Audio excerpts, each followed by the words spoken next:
Hello guys, இன்றைக்கி டிஎன்பிஎஸ்சியில் பெரியாரை துணைக்கோடல் அப்படிங்கிற அதிகாரத்திலேருந்து கேட்ட கேள்விகள் வந்துட்டு பார்க்கலாம். அரியவற்றுள் எல்லாம் அரிதே பெரியாரை பேணி தமரா குழல் அப்படின்னு சொல்லிட்டு கொடுத்துருக்காங்க. இதுக்கு என்ன மீனிங் அப்படின்னா, ஒருவர் பெற வேண்டிய பேறுகளுள்ளெல்லாம் பெரும் பேறு என்ன அப்படின்னா, இந்த பெரியாரை போற்றி துணையாக்கி கொள்ளுதல் தான் ஒருவர் பெற வேண்டிய பேறுகளுள்ளெல்லாம் பெரும் பேறு அப்படின்றது தான் இந்த குறளுக்கான மீனிங். ஸோ இப்போ வந்துட்டு என்ன கேள்வி கேட்டிருக்காங்க அப்படின்னா, அரியவற்றுள் எல்லாம் அரிதே டேஸ் பேணி தமரா குழல் அப்படின்னு சொல்லிட்டு கொடுத்துருக்காங்க. ஸோ இப்போ தான் பார்த்தோம் பெரியாரை பேணி தமராக குழல் அப்படின்ட்டு.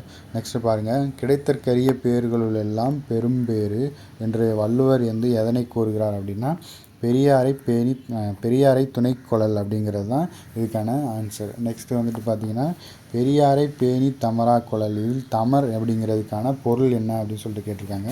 துணை அப்படிங்கிறது தான் இந்த தமர் அப்படிங்கிறதுக்கான மீனிங். அதாவது இங்கே வந்துட்டு பார்த்திங்கன்னா தமர் அப்படின்னா உறவினர் அப்படின்னு சொல்லிட்டு கொடுத்துருப்பாங்க.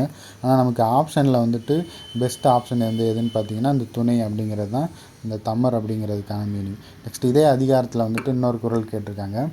அறனறிந்து மூத்த அறிவுடையார் கேண்மை திறனறிந்து தேர்ந்து கொள்ளல் அப்படின்னு சொல்லிட்டு கொடுத்துருக்காங்க. இதுக்கு என்ன அப்படின்னு மீனிங்கன்னா, அறநெறியை அறிந்து அறிவில் தெளிந்த முதிர்ச்சியுடையோர் நட்பினை ஆராய்ந்தறிந்து ஏற்றுக்கொள்வீராக அப்படின்னு சொல்லிட்டு கொடுத்துருக்காங்க. அதாவது அறநெறியை அறிந்து அறிவில் தெளிந்த முதிர்ச்சியுடையோர நட்பினை வந்துட்டு எப்போயுமே வந்துட்டு கைவிடக்கூடாது, அதை வந்துட்டு ஆராய்ந்து ஏற்றுக்கொள்ள வேண்டும் அப்படின்னு சொல்லிட்டு தான் இந்த குறளோட மீனிங்.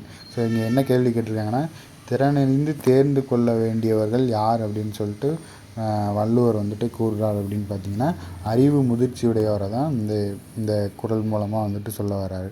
ஸோ அவ்வளோதான் கைஸ். நன்றி, வணக்கம்.